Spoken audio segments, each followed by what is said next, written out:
Okay, so today I'm going to try and tell my eczema story.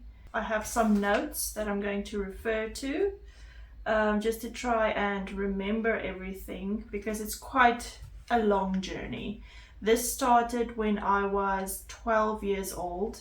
Then I started to get like eczema rashes, but we didn't know it was eczema yet. So my mom took me to a doctor, just a normal GP, and he said it's eczema, and he gave me cortisone creams or topical steroids. So the creams worked a bit, but it didn't take it away or anything. So there was a dermatologist coming to town, so we made an appointment with him. This was probably after I've been on the creams that the GP gave me for a year now. So the eczema wasn't getting better, so I went to see this dermatologist.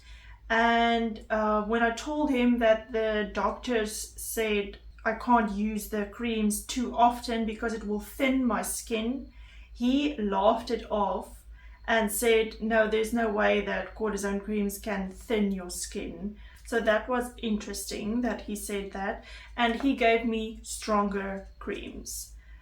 This seemed to help, so I've been using the creams ever since then. I also tried salt baths like Epsom salts because we noticed that on holidays when we were at the beach, my eczema would get much better, and that is because of the minerals in the ocean. We didn't know it at that time. We just thought, okay, maybe salt like heals the skin or something, which it does. But so I tried putting salt in my baths, and it did help a bit. And then the eczema, it got better as I got older, but it was always still there. Then when I was 17 years old, my periods had gotten extremely heavy.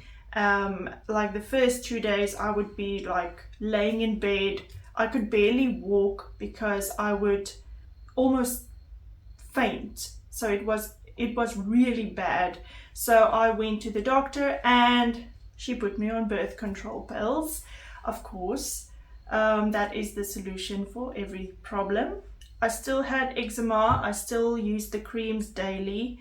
And the older I got, the eczema got better and better. Then I went to university. It was a 4-year course that I did.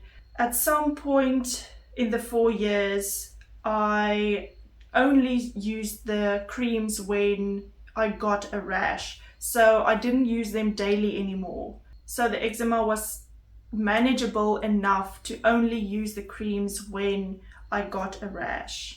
And that would be every third day or so. Then in 2022, which is 2 years ago now, I stopped using cortisone creams and switched to any kind of cream that doesn't have the cortisone in it. I can't really remember why I did it. Maybe I already felt that maybe cortisone isn't the best thing for me in the long run. I think the other thing that also played a role is going to university. I didn't have a new doctor there at that town, so I kept going to the one in my hometown whenever I went home. And then after university, I got married and we moved to another town, so I didn't yet have a doctor there. So I basically just was like, I don't really need to get more cortisone creams from the doctor, so let me just stop the cortisone and just use whatever is available in the drugstore or whatever.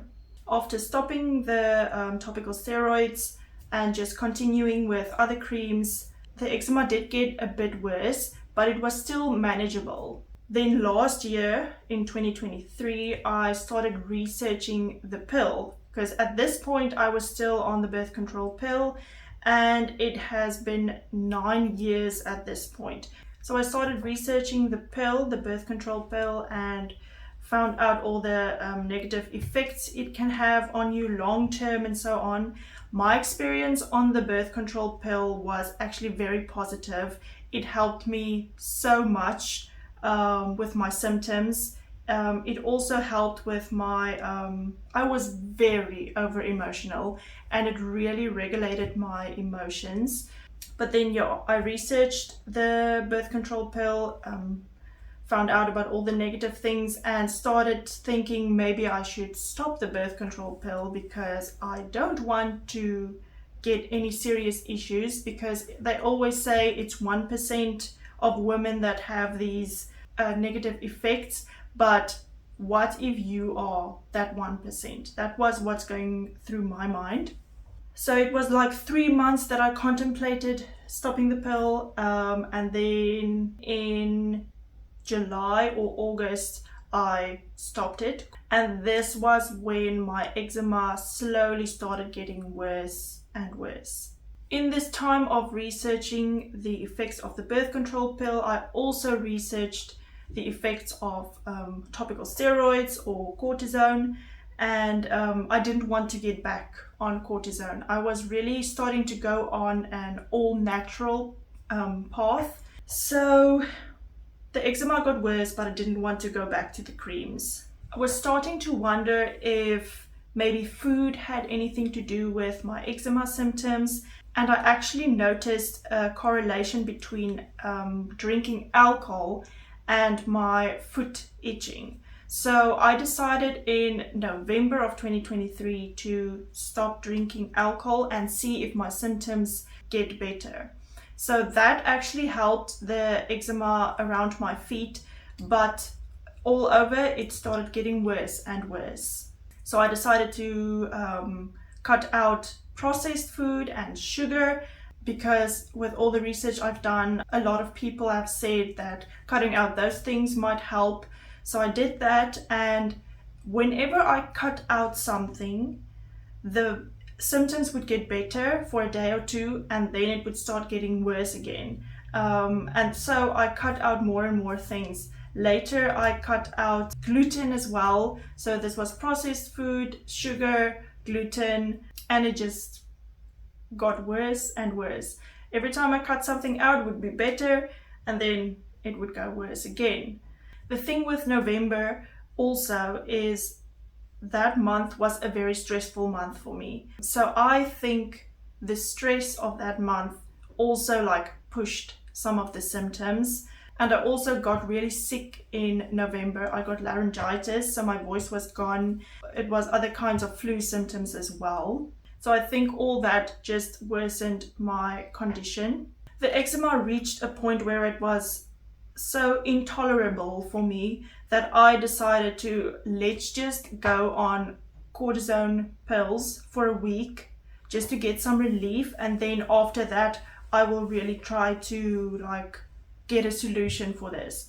So I went on cortisone pills for a week and all my symptoms went away. It was such a relief. It felt so good, but then as soon as I stopped, everything came back.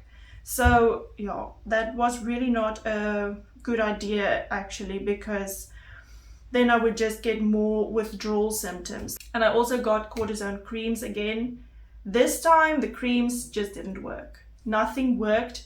And the strange thing that I noticed when I put on the creams, so at this stage the eczema was a lot here on the inside of my arms, and then when I put it on, it would start spreading on my whole arm. So that was weird for me. So I decided to stop the cortisone cream again, and just go on without it, because at this stage, with all the research that I've done, I knew that this is something that I can heal from eating the right food and so on. I just didn't know what was the right food. The thing also this time with the eczema, it started looking different than my normal eczema. So it was more like dots all over, almost like small red pimples. And it was on my arms and on my legs. The one day I put on earrings and the eczema actually started coming on my ears, and I started feeling itching on my chin around here. So I immediately stopped wearing earrings, and the itching around my ears and my chin continued for about a week or two after I had removed the earrings. Then the eczema started, my armpits and my stomach, a little bit on my back, but not really. My eyes also started to itch and swell. I tried adding more fiber to my diet, more vegetables and fruits. I knew I could heal my eczema in some way. Later, I was at a point where I really didn't know what to eat, because it felt like every time I cut something out, it would be better for a day and then get worse and worse. So I researched myself into the carnivore diet, which is the diet where you only eat meat. Because there's a lot of people going on the carnivore diet and then their eczema symptoms just disappear completely. So I was looking at that as an option, but as I researched the carnivore diet further, I fell into the GAPS diet. So the GAPS diet still has vegetables and fruits and things like that, but it cuts out all grains. So not just gluten, all grains. So even like rice and oats and things like that is out. So I decided to go on the GAPS diet, which consisted of meats and vegetables and probiotic foods like fermented cabbage and kimchi and stuff like that. But my symptoms were not getting better. The days I felt the best was the days that I just ate meat. So whenever I ate vegetables or fruits, I would feel worse. Some days I even felt like I don't want to eat because it felt like everything I ate just made me react. I was afraid to not eat vegetables because I know like it has minerals and vitamins that you need.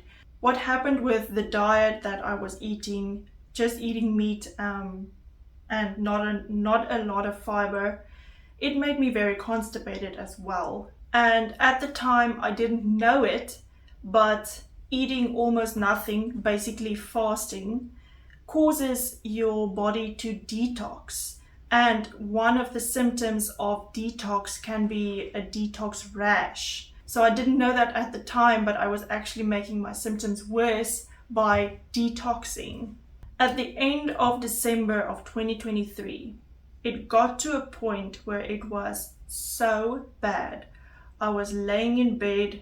I didn't want to walk. I barely could move my arms because it was just all over. It was sore. It was itchy. It felt like pins and needles were coming through my skin. It was really, really bad.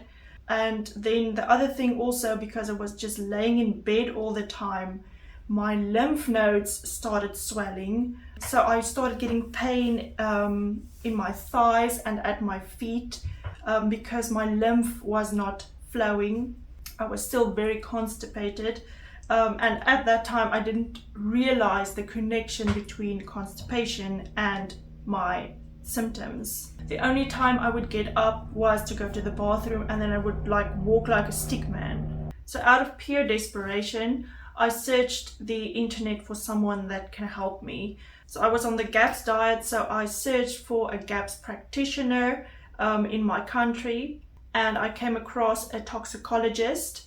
So I called her in tears. I was so what's the word in English? Moedeloos, to the ground. I was very, very, very depressed at that stage. At that point, I also haven't had a bowel movement in 2 weeks. And this was the 30th or the 31st of December. I made an appointment to see her on the 3rd of January, and we actually had to drive 800 kilometers to see her. In the meantime, she had me drink Epsom salts for the constipation, because she told me that the constipation is one of the biggest reasons why my skin is flaring up so bad, because the toxins that's in my body can't come out the stool, so it's coming out through my skin. It took several doses of Epsom salts for me to actually finally go to the bathroom. And once I did, my symptoms immediately got better. Now, just be careful if you are also like constipated with skin issues. Don't just go and drink Epsom salts. The reason why she gave me that is because it contains magnesium, and the magnesium pulls water into your colon, and that makes it go easier. But the thing that you must actually get is magnesium citrate. But I didn't have that at hand, so Epsom salts was the second option. But magnesium citrate is the best thing for when you are chronically constipated. So I went to her on the 3rd of January and she tested all my toxin levels, all my vitamin and mineral levels, my metals, all those kinds of things. And the appointment basically was 4 hours long. We had a lot to talk about. But to summarize it all, what was actually wrong with me? I was extremely deficient in magnesium, zinc, and silica. I didn't even know we have silica in our bodies, but apparently, especially the skin has a lot of silica, and that actually helps the skin heal, I guess. And then zinc also has a lot to do with skin. So my zinc and my silica levels were extremely low, and my magnesium levels were extremely low, which is why I was so constipated. I also had some very high metals, especially aluminum, and there were some other issues as well. But this is very personal for me, so don't just take it as you might have the same issue, because every person is different. And the reason that you might be experiencing symptoms might be a whole different deficiency than I had. We were also worried that I might have fecal impaction. Sorry for all the detail, but that is when you don't go to the bathroom for a long time, things get compacted and might be stuck. So we were worried about that. So she said I would have to do enemas. Guys, I've never done that in my life, and I was quite scared. I didn't want to do it. But she said either I do it myself at home, or she's gonna come help me, or I have to go to the doctor and go for like, I think it's hydrotherapy or something, where they literally like flush your colon. I preferred like, okay, fine, let me just do it myself. I don't want to go to a doctor, especially because of costs and things like that. But also, I'd rather just do it myself. So of course I had to go on magnesium and zinc supplements, and she also had me drink certain teas for silica. It's interesting that she didn't give me a supplement. She rather wanted me to drink the teas. I think it has to do with the absorption. So the silica is more easily absorbed through the teas.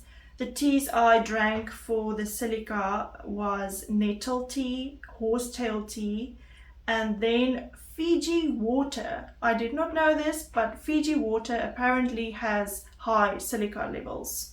I also had to go on a B multivitamin, but she was very particular about which B vitamins that I should take.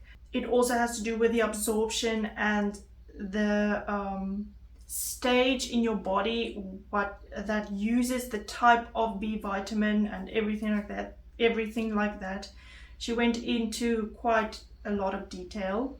And then for the high metals, she just had me stop using stainless steel pans and aluminum foil and all those kind of things. Anything metal, I had to reduce my usage of. Deodorants actually have a lot of aluminum in them, so I had to stop using deodorants and had to switch to all natural things. Basically, I had to do that with everything I was using: cleaning products, toothpaste, body wash, soaps, deodorants, all those kind of things.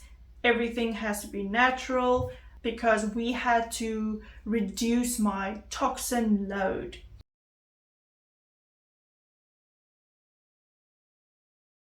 She told me to stay on the GAPS diet. She thought that was the right diet for me, except she had me cut out all dairy as well because she felt that the dairy was causing constipation as well.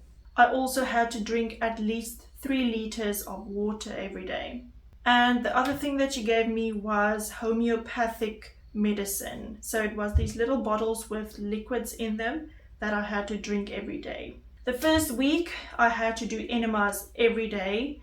Then after that week I had to do enemas like 3 times a week, and then later only once a week. So it was just to flush out everything, to just get all the gunk out, and to give my gut basically a reboot, and also just to help get rid of all the toxins so that it doesn't just come out through my skin, that it comes out more through the bowel movements. Since then, things have been getting better slowly. It's such a slow progress. So the other thing also that I want to tell you guys is what I actually realized this week is I think I've had keto rash and a detox rash, the Herxheimer reaction, as well as topical steroid withdrawal, because the birth control pill kind of suppressed the effects of topical steroid withdrawal, and then when I stopped the pill, those effects came out. And then I also used cortisone creams for a while again, a short while, and then stopped again. So I was having topical steroid withdrawal, the keto rash from eating the GAPS diet without fruit in the beginning, and I had the detox reaction as well, the Herxheimer reaction. So that is why it was so hectic for me. The other thing that us women have to take in consideration is our monthly cycle. So there's certain times of the month where we detox more, and there's certain times where low carb is not a good idea. I could make a video about that, but I would rather have you watch Dr. Mindy's video on that. She has helped me a lot through this journey. I am still on the GAPS diet, with the exception of I've added sweet potatoes, which you can't do on the GAPS diet because it has high starch in it, and you want to starve the bacteria that eats starch. But sweet potatoes especially helps a woman the week before her period, so that is very good for us women to eat. So I decided to just put it back in my diet, but I'm still not eating any grains. Gluten is completely out. I have added back dairy, but in small amounts. And I also try to get raw dairy products and not pasteurized dairy products. That is a whole nother thing to go down, but yeah, pasteurized milk is not as beneficial as raw milk. The thing also about this is 1 week it'll be much better. The next week you will get a bunch of flare-ups again, and it will feel like you are starting this thing over again. It's very up and down, so you just have to be patient. I know I had to learn that. I've grown so much in my relationship with God this past few months, and I will actually make a video about that as well. But each flare-up that I have now is a little bit less intense. So it takes time, it goes up and down, but every flare-up it gets a little bit better, and later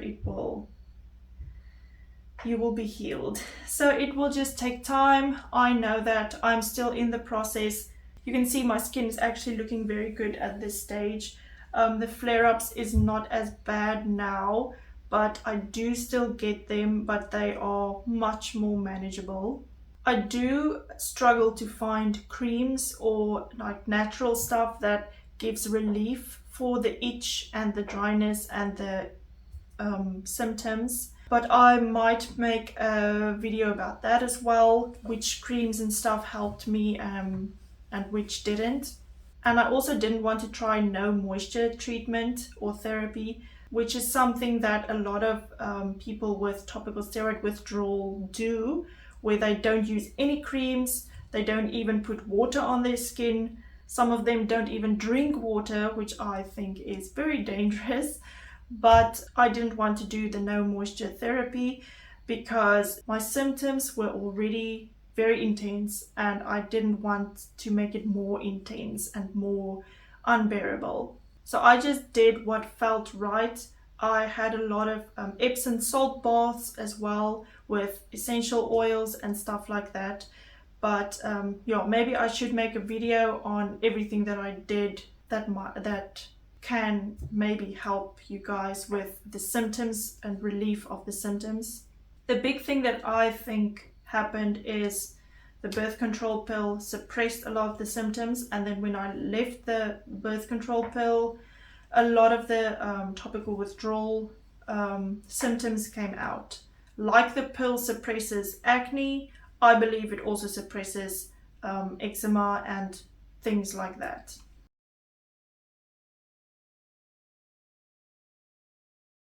The big thing I learned is that the eczema symptoms that I was having is basically my body trying to get all the yucky stuff out of my body. So when you fill your body with good things, with nutritional food and not a lot of sugar and processed stuff, then your body will not have to push out the bad things.